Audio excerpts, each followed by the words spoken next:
हाय, आपके साथ मैं हूँ Surabhi Sharma. India TV YouTube channel subscribe करिए, बेल आइकन दबाएं। देवभूमि हरिद्वार में महाकुंभ की तैयारियां जोर शोर से चल रही हैं। संतों, महंतों और महामंडेश्वरों का हरिद्वार आने का सिलसिला भी लगातार जारी है। कोरोना संकट के बाद ये पहला कुंभ है। ऐसे में सरकार से लेकर श्रद्धालु सभी हाई अलर्ट हैं। लेकिन जो परंपरा आदिकाल से चली आ रही है, जो मेला सनातन परंपरा का ध्वज वाहक है, वो भला कैसे रुक सकता है? ऐसे में संतों की पेशवाई से लेकर शंखनाद तक अविराम जारी है। कोरोना काल में हरिद्वार का कुंभ कितना बदला है, इसे जानने समझने के लिए हमारी संवाददाता गौनिका अरोड़ा हरिद्वार में मौजूद हैं। उनकी खास रिपोर्ट आपको दिखाते हैं। हरिद्वार के इस महाकुंभ में किस तरीके की तैयारियां हैं, किस तरीके की छटा इस बार ये कुंभ की देखने को मिल रही है, वो तस्वीरें हम आपको हरिद्वार से दिखा रहे हैं। और हम इस वक्त जहां पर मौजूद हैं, यहां से सीधा आपको दिखाई देगी हर की पैड़ी, जहां पर बड़ी संख्या में लोग पहुंचते हैं। और क्योंकि ये कुंभ का वक्त है, कुंभ के दौर में ज्यादा भीड़ उम्मीद की जाती है कि लोगों की बड़ी संख्या में भीड़ होगी, लोग यहाँ पर पहुंचेंगे। हालांकि अभी कुंभ शुरू होने में कुछ दिन बाकी है। ऐसे में धीरे धीरे लोगों की भीड़ यहाँ पर आ रही है। और अगर शिवरात्रि के स्नान की बात करें तो 11 मार्च को शिवरात्रि का स्नान है। 1 अप्रैल से कुंभ का औपचारिक तरीके से शुरुआत होगी और इसीलिए अब लोगों की संख्या जो है वो धीरे धीरे बढ़ती जा रही है। लेकिन इस कुंभ पर सबसे ज्यादा असर डाल रहा है कोरोना। कोरोना काल में ये पहला कुंभ है और महाकुंभ है। हरिद्वार के कुंभ की बात करें तो 2010 में आखिरी कुंभ यहाँ पर हुआ था और यहाँ पर जिस तरीके का नजारा पिछली बार देखा गया था, वैसा नजारा हालांकि अभी तो नहीं है। जो लोग यहाँ पर पहुंचे बेहद ही उत्साहित है। कहाँ से आए आप लोग? हम लोग लखीमपुर से। अच्छा, इस बार उत्साहित है आप कुंभ को लेकर? बहुत बहुत गंगा मैया का इतना शुक्राना है, उन्होंने यहाँ पे बुला लिया पावन धरती पे। हम लोग आए हुए, हमारे बहुत भाग्य हैं। कोरोना का कोई असर कुंभ पर? कोई असर नहीं। जब माँ मेरे साथ है, गंगे मैया मेरे साथ है, को कोरोना क्या कर लेगा हमारा। अच्छा, भीड़ आप लोगों को कम देखने को मिला। पहले आप किसी कुंभ में आए हैं? नहीं, पहले हम इलाहाबाद कुंभ में गए थे, इस बार हम यहाँ आए हैं। भीड़ है तो कांवरियों की है। अब भीड़ सुना है अप्रैल में स्टार्ट होगी, बट अभी बहुत अच्छा मौसम है, बहुत ही ज्यादा हम लोगों ने एंजॉय किया है, बहुत अच्छा लगा। भीड़ है, कोरोना से डर तो नहीं लग रहा है? नहीं, कोई डर नहीं लग रहा है। आप अपने आप को सेफ रखिए, कोई डर नहीं है। कुंभ नगरी हरिद्वार में कुंभ मेले का औपचारिक आगाज तो 1 अप्रैल से होगा, लेकिन उससे पहले 11 मार्च को महाशिवरात्रि का स्नान है और उससे पहले ही साधुओं का आना इस कुंभ नगरी में शुरू हो गया है। क्योंकि उससे पहले अलग अलग दिन पर अलग अलग इलाकों में पेशवाई निकल रही है और ये पेशवाई में अलग अलग अखाड़ों का एक भव्य रूप देखने को मिलता है, जहां पर हर अखाड़े के साधु एक भव्य रूप में उस पेशवाई में हिस्सा लेते हैं। और उसी के लिए तमाम जो साधु संत अलग अलग अखाड़ों से वो इस वक्त कुंभ नगरी में पहुंचना शुरू हो गए हैं। हम इस वक्त निरंजनी अखाड़े में मौजूद हैं। निरंजनी अखाड़े के इस कैंप में तमाम साधुओं के कुछ इस तरीके से कैंप लग गए हैं। महामंडलेश्वर की अगुवाई में ये तमाम साधु संत जो हैं वो अलग अलग इलाकों से, अलग अलग जगहों से अब इस वक्त कुंभ नगरी हरिद्वार में पहुंचना शुरू हो गए हैं। और कुछ दिनचर्या इनकी इस तरीके से रहती है कि सुबह उठकर ही पूजा अर्चना शुरू की जाती है, गंगा में स्नान किया जाता है और एक धुनी यहाँ पर जो है, जो धुन है वो यहाँ पर जलाई जाती है और उसकी भस्म जो है नागा साधु अपने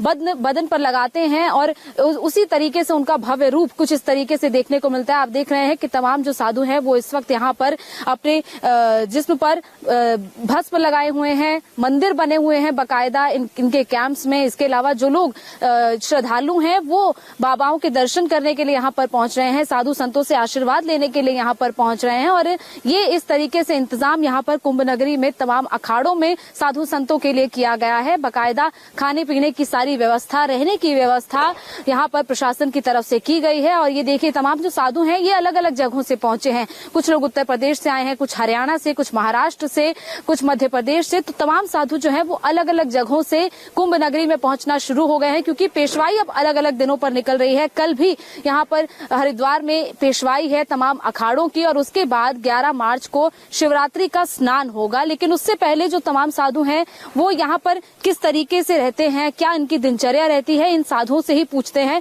निरंजनी अखाड़े में हम इस वक्त मौजूद हैं। आपका नाम क्या है? चेतनानंद। आज कहाँ से आए हैं? हम यही अखाड़ा में है पहले से ही। अखाड़ा में। अच्छा, अभी क्या है आप लोगों का, कब आप लोग यहाँ पर आए हैं और क्या पूरी दिनचर्या रहती है यहाँ पर आप लोगों के आने की? क्योंकि उसके बाद जो पेशवाई यहाँ पर भी निकल रही है और फिर स्नान भी शुरू होगा, तो कैसे आप लोगों की दिनचर्या रहती है? देखो, ये कुंभ महाकुंभ जब चलता है तो इसमें सब इधर उधर विभिन्न स्थानों से महात्मा लोग आते हैं, तो इसमें कुंभ का स्नान करते हैं सब जमात में, एक जमात में। तो ये प्राचीन काल से ये परंपरा जो कुंभ की है, ये तो देवदानव युद्ध जब हुआ था तो 14 जो रत्न निकले थे, तो उसी समय कुंभ एक अमृत का घड़ा था। तो वही कुंभ विभिन्न 4 क्षेत्र में रखे गए। उस समय देवता और दानवों में जो विवाद चला, उसके कारण ले जाना पड़ा। तो हरिद्वार में भी हर की पौड़ी में कुंभ का स्थापना करके वहाँ रखा गया था। इसीलिए ये हर 12 साल के बाद कुंभ लगता है। तो ये 4 स्थान है कुंभ का, हरिद्वार उसमें से एक है। निरंजनी अखाड़े के सचिव महंत रविंद्र पुरी जी इस वक्त हमारे साथ हैं। महंत जी, इस बार कोरोना काल के चलते क्या आपको असर लग रहा है? कुछ लग रहा है कि कुंभ पर कुछ असर है, या फिर कुंभ वही भव्य रूप से है जिस तरीके से हर साल होता है? देखिए, हम जितने भी अखाड़े, हमने पूरा ही प्रयास था किया कुंभ अच्छा हो, परंतु अभी देखा जाए, आपने खुद देखा होगा, मार्च के महीने में यहाँ पे लाखों की संख्या में श्रद्धालु होते थे। आज आप देखिए रोड खाली है, कैंप खाली है, तो बहुत असर पड़ा है, असर बहुत पड़ा है। आप लोगों की तरफ से, क्योंकि आप अखाड़े के बड़े लोग हैं, तो आप लोगों भी, आपकी निगरानी में ही ये सब सारा जो है ऑर्गेनाइज हो रहा है, तो आप लोग भी ध्यान रख रहे हैं कि जो श्रद्धालु भी आ रहे हैं, जो साधु संत भी पहुंच रहे हैं, तमाम जो SOPs भी गवर्नमेंट की तरफ से बनाए गए हैं उसका भी पालन किया जाए और उसके तहत ही पूरा कुंभ का जो ऑर्गेनाइज है वो किया जाए? नहीं, वो तो सही है, आपने बिल्कुल ठीक कहा। हमने पूरा ये ख्याल रखा है, मास्क आदि और सोशल डिस्टेंस जो भी सरकार की ओर से गाइडलाइन है, उस सबका ध्यान रखा हमने। परंतु अब ये है कि मेला है, मेले करते हैं, जब तक ना भीड़ इकट्ठी है और सब लोग आए तभी तो मेला माना जाएगा। मेले में क्या होता था कि मेले में लाखों लोगों को काम मिलता था। कलकत्ता से लोग आते थे, झोंपड़ी से बना, मतलब कई प्रकार के लोग आते थे, परंतु इस बार जो है लोग नहीं आए और इस समय हरिद्वार पूरा खाली पड़ा है। और कुंभ की जो रौनक होती है, जो दिव्य भव्य होता है, वो कुंभ नहीं है। लेकिन ये कुंभ तो है ही, चलो कि ये सुरक्षित कुंभ है, बस दिव्य नहीं है, भव्य नहीं है। हरिद्वार में इस साल हो रहे महाकुंभ 2021 में क्या खास है, किस तरीके की रौनक है, इस पर बात करने के लिए हमारे साथ इस वक्त जूना अखाड़े के राष्ट्रीय अध्यक्ष महंत प्रेम गिरि जी महाराज हैं।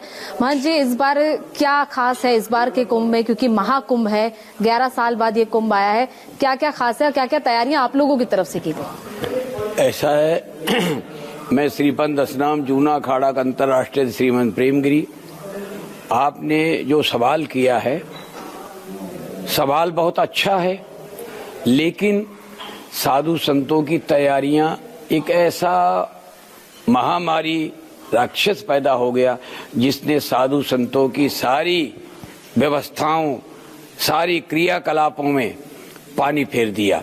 सरकार भी डरी है, भयभीत है, जितना बनता वो कर रहा है, कुछ उसकी गाइडलाइन है, उनका भी पालन हो रहा है।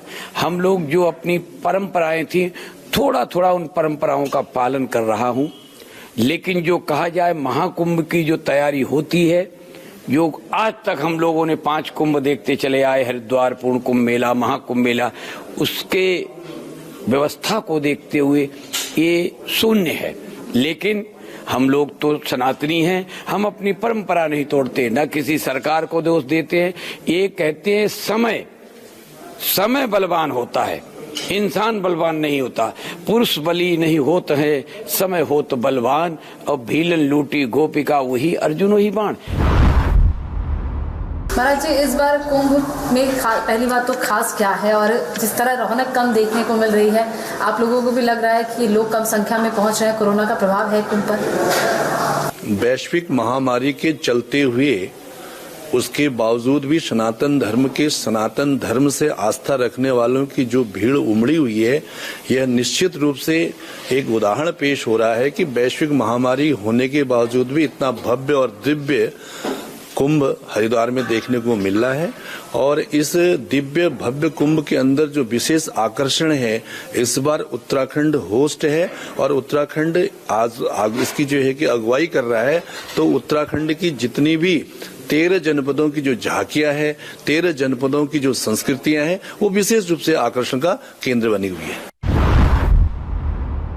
इस बार के कुंभ में किन्नर अखाड़ा भी शामिल हो रहा है और ये पहली बार है जब हरिद्वार के कुंभ में किन्नर अखाड़ा भी अपनी उपस्थिति दर्ज करवा रहा है। पहली बार प्रयागराज कुंभ में देखा गया था कि किन्नर अखाड़ा वहां पर पहुंचा था और इस बार भी किन्नर अखाड़े का एक कैंप यहां पर लगाया गया है। महामंडलेश्वर मां पवित्रा इस वक्त हमारे साथ हैं। पवित्रा जी, इस बार का कुंभ किस तरीके से खास है और आप लोग क्योंकि पहली बार हरिद्वार के इस कुंभ में आ रहे हैं और देखिए उससे पहले ही शंखनाद हो गया है, कुंभ का शंखनाद। हालांकि 1 अप्रैल से होगा, 11 मार्च का उससे पहले स्नान है, लेकिन अब इंटरव्यू से पहले ही शंखनाद हो गया है। तो कितना इस बार इस कुंभ को आप खास मानते हैं? हम लोग बहुत उत्साहित हैं इस कुंभ के लिए।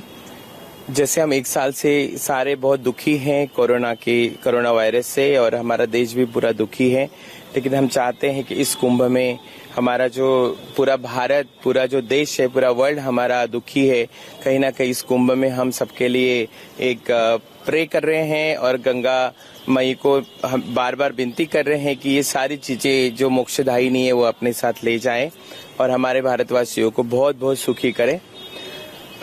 रही बात अभी 2021 के कुंभ की हालत आप सभी देख रहे हैं, क्योंकि हम लोग सब गवर्नमेंट के रूल्स रेगुलेशन से चल रहे हैं। सुख सुविधा इतनी नहीं होगी, लेकिन हम अपनी सुख सुविधा खुद कर लेंगे क्योंकि हम सबके साथ हैं। जिस तरीके से गाइडलाइंस आई है सेंट्रल से, उस गाइडलाइन से हम पूरा कुंभ निभाएंगे और 28 अप्रैल तक हम साथ में रहेंगे। सुख सुविधा जो है अभी आप देख रहे हैं कि हम कैसे जगह पे रह रहे हैं, लेकिन अगर कोरोना नहीं होता तो शायद हम अच्छी जगह होते, हमारे खुद के टेंट लगे होते, बड़े से पेंडॉल होते, लेकिन हमारा आशीर्वाद सबके साथ है, सरकार के साथ है। हरिद्वार के इस महाकुंभ पर इस बार कोरोना का प्रभाव साफ देखने को मिल रहा है। एक तो श्रद्धालुओं की संख्या कम हो गई है, दूसरी तरफ साधु और संत कम संख्या में पहुंच रहे हैं और ऐसी स्थिति देखने को मिल रही है कि अखाड़ों में साधु संतों की संख्या इतनी कम हो गई है कि जो कमरे हैं आश्रम में वो तक नहीं भर पा रहे हैं। दरअसल आमतौर पर जब भी यहाँ पर कुंभ लगता है तो ये जूना अखाड़े के बाहर की जगह है और यहाँ पर पूरे टेंट यहाँ पर लगते हैं, एक तरीके से टेंट सिटी यहाँ पर बनाई जाती है और इतने बड़े भव्य इंतजाम होते हैं। लेकिन क्योंकि कोरोना के मद्देनजर यहाँ पर टेंट लगाने की अनुमति नहीं है। हालांकि बायो टॉयलेट्स यहाँ पर लगाए गए हैं। बायो टॉयलेट्स जो साधु संत यहाँ पर पहुंच रहे हैं उनकी सहूलियत के लिए यहाँ पर लगाए जा रहे हैं और अभी जो तैयारी है वो कुंभ को लेकर कई इलाकों में चल रही है। लेकिन इस बार यहाँ पर टेंट नहीं लगाए जाएंगे। जो साधु और संत जूना अखाड़े के पहुंच रहे हैं वो इसी जूना अखाड़े की जो बिल्डिंग है इसके अंदर ही रहेंगे। फिलहाल कुछ साधु संत पहुंचे हैं, लेकिन अधिकतर साधु संत अभी शिवरात्रि के बाद यहाँ पर आना शुरू होंगे, क्योंकि 1 अप्रैल से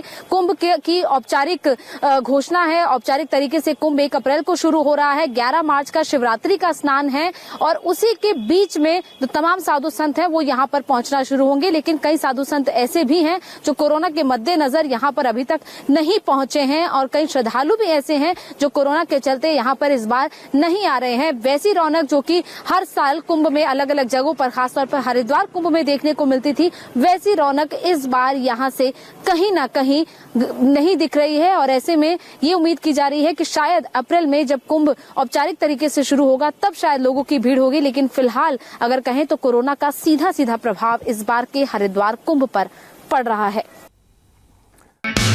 हाय, आई एम सुरभि शर्मा। खबरों से अपडेट रहने के लिए India TV YouTube channel subscribe करिए, साथ में बेल आइकन जरूर दबाएं। जुड़े रहें इंडिया टीवी के साथ।